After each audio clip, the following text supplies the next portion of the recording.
Bonjour, je vous propose un petit exercice de style. Le confinement, raconté par quelques grands auteurs.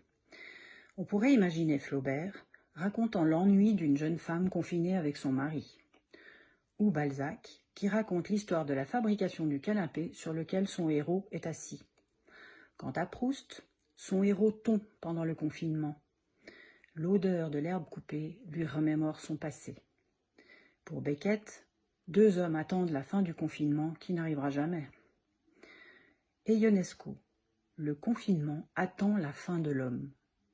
Zola, lui, raconte avec précision le quotidien d'un ouvrier d'Amazon contraint de travailler. Ou encore Maupassant, son héros confiné a des hallucinations et devient fou. Chez Feydeau, bien sûr, un mari, sa femme et l'amant de celle-ci sont confinés ensemble, des quiproquos en perspective.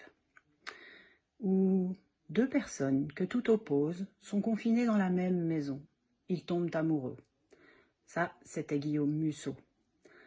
Marguerite Duras, confinée, se confiner. Je crois que ça va durer 14 jours, ou peut-être plus. Promener mon chien, absence de chien. L'attestation était pourtant sur la table.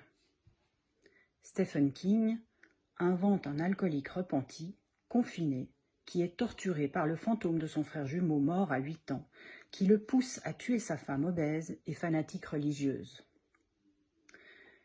Pascal proposerait « Confiné, l'humain lance une appli de pari en ligne à propos de la date de fin du confinement ou de la date de fin du monde. »